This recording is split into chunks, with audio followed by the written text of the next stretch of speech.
आप सभी का उज्ज्वल संस्कृत क्लासेज में स्वागत है। तो मेरे प्रिय छात्र छात्राओं, आज हम पढ़ने जा रहे हैं संधि का तीसरा भाग हल संधि, और हल संधि का भेद है ष्टुत्व संधि। जैसा कि आपको स्क्रीन पर दिखाई दे रहा है, उसी के अकॉर्डिंग हम ये टॉपिक लेकर के आए हैं। इससे पहले आपसे मेरी रिक्वेस्ट है कि आपने अभी तक इससे पूर्व के 2 वीडियो आपने नहीं देखे हैं तो उनको अवश्य देखें। संधि का भाग 1 और भाग 2 हम पहले 2 क्लासों में पढ़ा चुके हैं।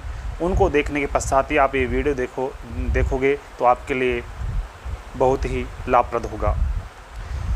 और साथ में ही मैं आपसे कहना चाहूँगा कि हमारे YouTube चैनल को उज्ज्वल संस्कृत क्लासेज को आप शेयर करें, सब्सक्राइब करें, लाइक करें, और कोई आपके सुझाव हो एक तो कमेंट अवश्य करें, जिससे कि हम आप ही से मोटिवेट होकर के आगे की क्लास लेकर आते हैं। आपका मोटिवेशन हमारे लिए बहुत ही लाभप्रद है। तो आइए स्टूडेंट्स, आज हम अध्ययन करने जा रहे हैं इस क्लास के माध्यम से हल संधि, और हल संधि का भेद है ष्टुत्व संधि। जैसा कि स्क्रीन पर आपको दिखाई दे रहा है हल संधि। इससे पहले 2 क्लास हम पढ़ चुके हैं। 2 क्लासों में हमने जो अध्ययन किया उसके बारे में शॉर्ट में बताना चाहूँगा कि सबसे पहले जो क्लास थी उसमें हमने संधि की उत्पत्ति, संधि की परिभाषा और संधि के भेद के बारे में जानकारी प्राप्त की। उसके बाद में हल संधि की परिभाषा, उसके भेद के बारे में हमने जाना। तो हल संधि के भेद मैं आपको फिर से एक बार दोहराना चाहूँगा कि नंबर 1 था ष्टुत्व संधि, ष्टुना ष्टुः। नंबर 2 ष्टुत्व संधि, ष्टुना ष्टुः, जैसा कि स्क्रीन पर भी आपको दिखाई दे रहा है। नंबर 3 जस्त्व संधि, जलाम जस जसी या जलाम जसवंते। नंबर 4 चर्त्व संधि, खरीच। और नंबर 5 पर था अनुस्वार संधि, मौनुस्वार है। तो बने रहिएगा मेरे साथ, और अपने साथ में नोटबुक पेन अवश्य लेकर बैठें। और जैसा मैं आपसे कह रहा हूँ उसी तरह से आप इस वीडियो के माध्यम से एक एक शब्द को, एक एक अक्षर को ध्यान से समझते हुए अपने नोटबुक में भी लिखने का प्रयास करें। तो देखिए ष्टुत्व संधि। सबसे पहले मैं आपको थोड़ा सा इसके बारे में बताना चाहूँगा। ष्टुत्व संधि है क्या चीज़, इसके बाद में देखेंगे। आप नीचे आ जाइए। हाँ, ध्यान देना, ये आपके पास सामने है। तो यहाँ बात कर रहे हैं हम ष्टुत्व संधि।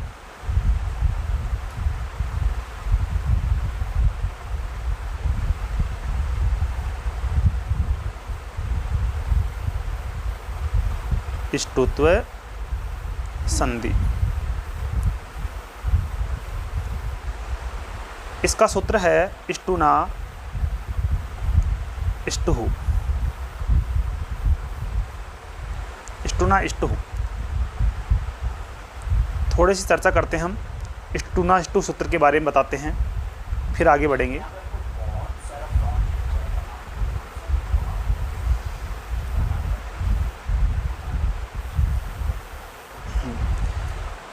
ष्टुना ष्टुः सूत्र क्या कहता है, हमें ये थोड़ा सा ध्यान देने योग्य है कि इसका नियम क्या है। इसका नियम है, इससे पहले आपने ष्टुत्व संधि पढ़ी। ये क्या है, एक धन का चिन्ह है, यानी प्लस। संधि में 2 शब्द होते हैं, एक पूर्व पद और एक उत्तर पद, या पहला पद या दूसरा पद। पहला पद या दूसरा पद। तो हम बात क्या कर रहे हैं यहाँ पर, पहले पद के अंत में, पहले पद के अंत में दिया हुआ होगा आपके सामने शकार, शकार, त, थ, द, ध और न। त, थ, द, ध, न। फिर धन के बाद दूसरे पद के, ये स, त, थ, द, ध, न, ये 6 अक्षर होंगे पहले पद के अंत में। इनमें से कोई एक अवर्ण आएगा, और उसके बाद में दूसरे पद के पहले अर्थात प्लस के चिन्ह के बाद में लिखा हुआ आएगा आपके सामने श, ट, ठ, ड, ढ, ण। यानी कहने का तात्पर्य ये है कि सकार तैवर्ग, यानी सकार तैवर्ग का मतलब हुआ यहाँ पर स, त, थ, द, ध, न प्लस के चिन्ह के बाद में सकार यानी स, ट, ठ, ड, ढ, न, ये है दंती सकार, ये है मूर्धनी सकार। ऐसी स्थिति जहाँ आपको मिले वहाँ पर आपको ष्टुत संधि करनी है। कौन संधि करनी है? ष्टुत संधि। ष्टुत संधि आपको करनी है। और ष्टुत में होता क्या है? ऐसा योग होगा सकार टैवर्ग, सकार तैवर्ग प्लस सकार टैवर्ग हो, तो ऐसी स्थिति में जहाँ सकार तैवर्ग है तो सकार तैवर्ग के स्थान पर सकार टैवर्ग उसमें परिवर्तन कर देते हैं। तो यहाँ देखिए आपके सामने लिखा हुआ है, नियम भी यही है जैसे मैंने आपको समझाया। ष्टुत संधि, इसका सूत्र था अभी आपको बताया, ष्टुना, ष्टुः, ष्टुनः, ष्टु। यहाँ ष्टुना से मतलब है सकार टैवर्ग, और सकार टैवर्ग और ष्टु का मतलब भी क्या है? सकार टैवर्ग। यानी सकार टैवर्ग यहाँ लिखा हुआ है सकार,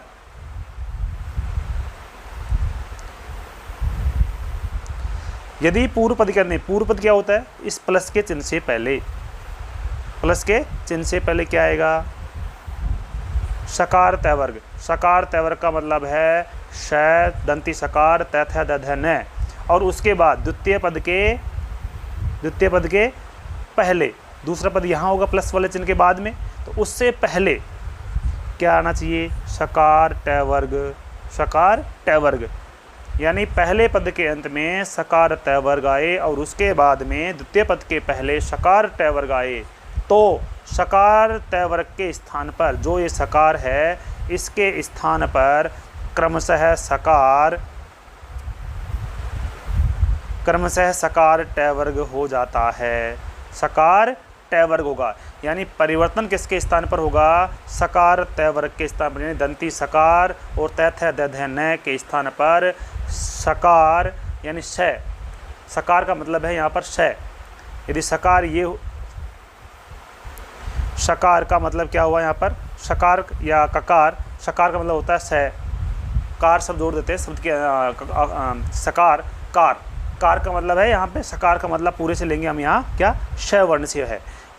तो यहाँ पर नियम में क्या है? यदि पूर्व पद के अंत में सकार तैवर्ग आए और उसके बाद द्वितीय पद के पहले सकार टैवर्ग आए, तो सकार तैवर्ग के स्थान पर सकार टैवर्ग हो जाता है। ये आपको विशेषकर ध्यान में रखना है। ये परिभाषा, इसके मैंने जो नियम बताया कि यदि पूर्व पद के अंत में सकार टैवर्ग आए और उसके बाद में दूसरे पद के पहले सकार टैवर्ग आए, तो वहाँ सकार टैवर्ग के स्थान पर क्रमशः का मतलब होगा श स्लेट के स्थान पर श कर देंगे, त के स्थान पर ट करेंगे, थ के स्थान पर ठ करेंगे, और द के स्थान पर ड करेंगे, और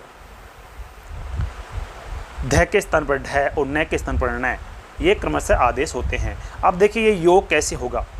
ये योग यहाँ लिखा हुआ है, यह योग आगे पीछे, यह योग आगे पीछे कैसे भी हो सकता है। यह योग आगे पीछे कैसे भी हो सकता है। आगे पीछे का मतलब यहाँ पर जैसे ये प्लस का चिन्ह है, ये प्लस का चिन्ह है, यहाँ यदि सकार टैवर्ग आता है और यहाँ सकार टैवर्ग आता है तो भी ष्टुत संधि ही करनी है। और यदि ये बदल जाते हैं, ये यदि आगे पीछे किसी प्रकार से आ जाते हैं तो भी आपको ष्टुत संधि ही करनी होगी। जैसा कि यहाँ लिखा हुआ है सकार टैवर्ग प्लस सकार टैवर्ग, या तो इस तरह से हो, सकार टैवर्ग पद के अंत में होगा, या फिर ये सकार टैवर्ग शब्द के पूर्व में होगा, या फिर ये सकार टैवर्ग पहले आ जाए, यानी पहले पद के अंत में आ जाए, और ये सकार टैवर्ग यदि दूसरे पद के पूर्व में आ जाए तो भी आपको ष्टुत संधि ही करनी है। देखिए यहाँ पर परिवर्तन केवल सकार के स्थान पर ही होगा। यानी कहने का तात्पर्य यहाँ समझने की बात ये है कि सकार तय वर्ग का मतलब है यहाँ पर 6 वर्ण है, स त थ द ध न प्लस सकार तय वर्ग, सकार यानी स और ट ठ ड ढ न, ये योग आगे पीछे आ जाए, यानी ये जो सकार है ये वाला ये इधर आ जाए और ये वाला इधर आ जाए, तो भी आपको वहाँ पर इष्ट संधि, यानी आगे पीछे किधर भी हो, कहीं भी हो सकता है ये योग, लेकिन परिवर्तन केवल आपको सकार तय वर्ग के स्थान पर ही करना होगा। इस सकार तय वर्ग के स्थान पर ही आपको परिवर्तन करना होगा। जैसा कि आपके सामने इसको समझने के लिए छोटा सा एक मोनोग्राम बनाया गया है, उसको आप ध्यान से देखें। क्या लिखा है? स त थ द ध न, धन धन बोलो इसको, प्लस स त थ द ध न प्लस स ट ठ ड ढ न, ठीक है ना। ये 5-6 अक्षर इधर है प्लस से पहले और 6 ही प्लस के बाद में है, यानी पहले पद के अंत में इन 6 में से कोई भी एक अक्षर आएगा। पहले पद के अंत में इन 6 में से कोई भी एक अक्षर। दूसरी बात, दूसरे पद के अंत में इन 6 में से कोई अंत आएगा, कोई एक वर्ण आएगा। जैसे मैं आपको एक उदाहरण दे देता हूँ, यहाँ लिख रहे हैं हम तत धन टीका, ये छोटा सा एग्जाम्पल है एक, तत धन टीका। अब यहाँ देखिए, इस प्लस से पहले, प्लस का चिन्ह ये लगा हुआ है, इस प्लस से पहले क्या है? तय है, हलन तय, यानी हल संधि का एग्जाम्पल है। हल में भी किसका है ये? इष्टुत संधि का। कैसे पहचान हुई? क्योंकि हमारा नियम क्या है? नियम ये कह रहा है कि पहले पद के अंत में स त थ द ध न, श त थ द ध न, इन 6 में से कोई भी एक अक्षर आए तो इनमें से क्या आ रहा है? तय आ रहा है। ये देखो, ये तय आ रहा है इसमें। आगे दूसरे पद के प्रारंभ में यानी शुरू में क्या आना चाहिए? स ट ठ ड ढ न, स ट ठ ड ढ न, इनमें से कोई एक अक्षर आ जाना चाहिए। यदि ऐसी स्थिति जहाँ बनेगी, ऐसी स्थिति जहाँ बनेगी वहाँ हमें इष्टुत संधि करनी होगी। चलो यहाँ तक बात समझ में आई। इसके बाद में ये योग, ये तय इधर भी आ सकता है, प्लस से पहले भी आ सकता है तो प्लस के बाद में भी आ सकता है, लेकिन ये योग होना चाहिए इन सब का योग होना चाहिए। आगे पीछे किधर भी हो, चाहे ये पहले आए चाहे ये पहले आए, कैसे भी आगे पीछे आए, लेकिन इनका योग होना जरूरी है इष्टुत संधि में। ऐसी स्थिति जहाँ बनेगी, यानी पहले पद के अंत में स त थ द ध न आए या फिर स ट ठ ड ढ न आए। यदि स त थ द ध न आता है तो दूसरे पद के प्रारंभ में स ट ठ ड ढ न में से कोई एक अक्षर आएगा, तो भी हमें इष्टुत संधि करनी है। यदि ये शर्त नहीं लग रही है तो नीचे वाली शर्त लागू होगी, स ट ठ ड ढ न प्लस स त थ द ध न में से कोई भी एक वर्ण आता है तो आपको परिवर्तन हमेशा किसके स्थान पर करना है? परिवर्तन हमेशा आपको करना है इस सकार तय वर्ग के स्थान पर। यानी यदि ये स है तो स को बदल देंगे हम इस स में, यानी दंती सकार है तो दंती को मूर्धनी सकार में बदल देंगे। ये होता है मूर्धनी सकार और ये है दंती सकार। तय आता है तो तय को बदलेंगे ट में, थ होगा तो थ को बदलेंगे ठ में, द होगा तो द को बदलेंगे ड में, ध होगा तो ध को बदलेंगे ढ में, और न होगा तो न को बदलेंगे न में। ये कब बदलेंगे? जब प्लस से पहले सकार त थ द ध न में से कोई वर्ण आए और दूसरे पद के प्रारंभ में स ट ठ ड ढ न में से कोई वर्ण आएगा तो हमें परिवर्तन सकार तय वर्ग के स्थान पर करेंगे। क्रमशः आदेश कौन कौन से करेंगे? स होगा तो स को स में, त होगा तो ट में, थ होगा तो ठ में, और द को ड में, ध को ढ में और न को ण में। जैसा कि आपके सामने एग्जाम्पल दे रखा है तत् धन टीका, तत् धन टीका। इसको देखिए आप, यहाँ पर पहले पद के अंत में क्या आ रहा है? तय आ रहा है। पहले पद के अंत में आ रहा है ये तय, और दूसरे पद के अंत में आ रहा है टी। टी का मतलब यहाँ पर क्या है? ट और ई है, ई बाद में है। हमेशा व्यंजन में स्वर अंत में ही होता है, ये विशेष का ध्यान रखना। बच्चों आप क्या समझ लेते हैं कि टी में क्या है? ई पहले है, बल्कि ऐसा नहीं है। यहाँ टी में व्यंजन पहले होगा और स्वर बाद में है। समझ में आ रहा है? तो यहाँ तय आ रहा है और दूसरे पद के प्रारंभ में ट आ रहा है, यानी स्थिति ये वाली बन रही है। इसमें से तो आ रहा है ये तय और इसमें से आ रहा है ट, इसका मतलब ये इष्टुत संधि का एग्जाम्पल है। इष्टुत संधि का एग्जाम्पल है तो परिवर्तन हमें कहाँ किसके स्थान पर करना है? परिवर्तन हमें इस तकार के स्थान पर करना है, क्योंकि हम पहले कह रखे हैं कि परिवर्तन हमेशा इसी के स्थान पर होगा। तो यहाँ क्या दे रखा है? तत् लिखा हुआ है, तत्, और यहाँ लिखा है टीका। तत्धन टीका। तो यहाँ ध्यान दीजिए, ये तय है, तय कहाँ, तय को किस में बदलना है, ये वाला तय है, तय को बदलना है तय। लेकिन शर्त हमें याद रहे कि इस पद के, इस पहले पद के अंत में सकार तय वर्ग में से कोई एक अक्षर आए और इस दूसरे पद के प्रारंभ में सकार तय वर्ग में से कोई एक वर्ण आए। यानी यह योग आगे पीछे कैसे भी हो, लेकिन परिवर्तन हमें सकार तय वर्ग के स्थान पर ही करना है। ये विशेष कर आपको ध्यान में रखना है। तो यहाँ पर परिवर्तन किसके स्थान पर होगा, तकार के स्थान पर होगा। तो तकार के स्थान पर क्या हो जाएगा, यह तय बन जाएगा। ये देखिए यहाँ तय है, तय को किससे बदलना है, तय में। तो यहाँ पर आधा तय और यहाँ तय, तो क्या बना, तट, और आगे का अक्षर क्या है, टीका। तो यहाँ हो जाएगा इसका रूप तट्टिका, संधि करने पर रूप बनेगा तट्टिका। उम्मीद करता हूँ कि यहाँ तक आपको ये नियम अच्छे से समझ में आ गया होगा। अब देखिए आगे, अब इसके हम एग्जाम्पल्स देखते हैं। नियम आपको समझ में आ गया तो एग्जाम्पल करने में आपको कोई समस्या नहीं आएगी।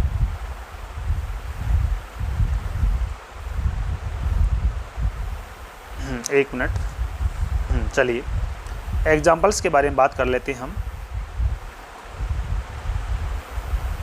ये देखो, ये एग्जाम्पल्स आपको सामने मैं थोड़ा स्क्रीन बड़ी कर देता हूँ, ये देखिए, ठीक है। ये उदाहरण दे रखा है कुछ आपके सामने स्क्रीन पर स्पष्ट दिखाई दे रहा होगा आपको। हाँ, यहाँ देखिएगा आप, पहला एग्जाम्पल जो मैंने आपको समझाया वही है, तत् धन टीका। इसको थोड़ा सा ठीक करें, ये हलंत आएगा, तत् टीका। नियम क्या था, नियम हमारा था सकार तय थ दधन श त त थ द ध न, और प्लस के बाद में ये स और ट ठ ड ढ न, ये सब हलंत यानी आधे हैं, व्यंजन है सारे, ये ध्यान में रखिएगा। तो यहाँ देखो तट्टिका, तट्टिका में क्या लिखा है, ये देखो पहले पद के अंत में क्या आना चाहिए, स त थ द ध न में से क्या आ रहा है, ये तय आ रहा है। उसके बाद में क्या आ रहा है, तय आ रहा है। इसका मतलब है कि हमें समझ में आ जाना चाहिए यहाँ पर कि ये स्तुति संधि का एग्जाम्पल है। तो इस किसके स्थान पर परिवर्तन करना है, हमें इस तय के स्थान पर परिवर्तन करना है। इस तय को हमें बदलना है तय में। देखिए यहाँ हो गया तय तय टीका, तट्टी का रूप बनेगा इसका। आगे दूसरा एग्जाम्पल रामस धन षष्ठ है। यहाँ पर आपके सामने ये देखो, ये स, ये पहले पद के अंत में स आ रहा है और दूसरे पद के अंत में ये वाला स, यानी प्लस के बाद में ये स आ रहा है। इसका मतलब स्तुति संधि का एग्जाम्पल है। तो यहाँ रामस धन षष्ठ है, रामस में जो स है, ये स कौन से समय बदल जाएगा, ये स में बदलेगा, स दंती सकार बदलता है मूर्धनी सकाल में। किसमें बदलता है, मूर्धनी सकार में, मूर्धनी सकार में। तो यहाँ देखिए, यहाँ क्या क्या बन गया, रामस षष्ठ, ये स बदला है इस मूर्धनी सकार में और रूप बन गया रामस षष्ठ है। अगला एग्जाम्पल है रामस धन टीकते, सेम ऊपर वाले के समान ही है। रामस में देखो, ये पहला पद है, ये दूसरा पद है, तो पहले पद के अंत में ये स आ रहा है, दूसरे पद के प्रारंभ में यानी शुरू में तय आ रहा है। तो यहाँ पर स और तय का योग हो रहा है, श और तय का योग हो रहा है। तो परिवर्तन हमें किसके स्थान पर करना है, इस स के स्थान पर करना है। तो स के स्थान पर क्या कर देंगे, श। तो रूप बनेगा रामस धन टीकते। अगला एग्जाम्पल है आपके सामने पेश धन ता, पेश धन ता।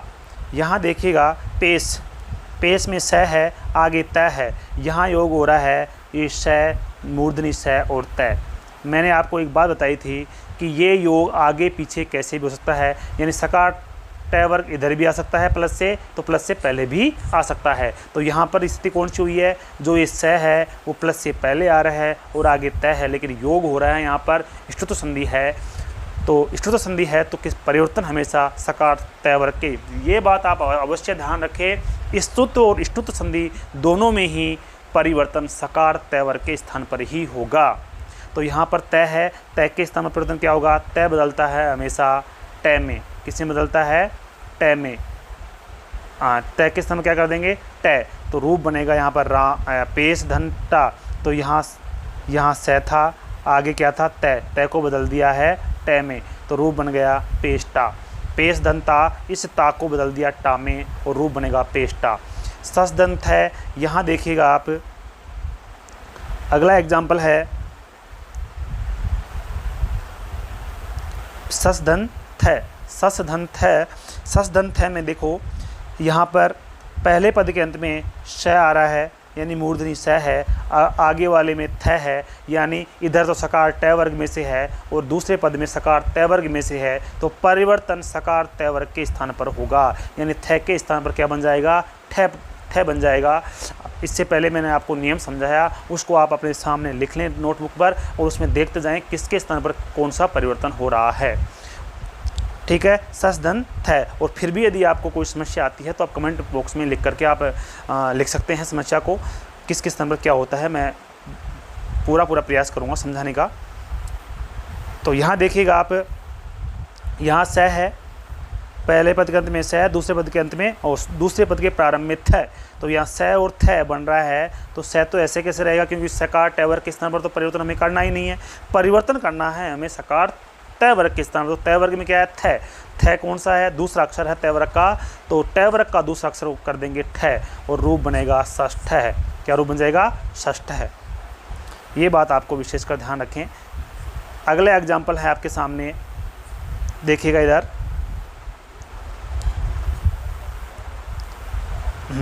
ये देखो, चक्रिंदन ढोकसे, चक्रिंदन ढोकसे, ये ढोकसे लिखा हुआ है, ये वाला ढोकसे, ठीक है ना, और ये चक्रिन है। तो देखो यहाँ प्रथम पद के अंत में चक्रिन पहला पद है, ढोकसे दूसरा पद है। तो शर्त क्या थी हमारे, संधि की शर्त है, इष्टोत्तर संधि की शर्त है कि पहले पद के अंत में सकार त वर्ग में से कोई अक्षर आना चाहिए और दूसरे पद के पूर्व में सकार ट वर्ग में से कोई अक्षर आना चाहिए।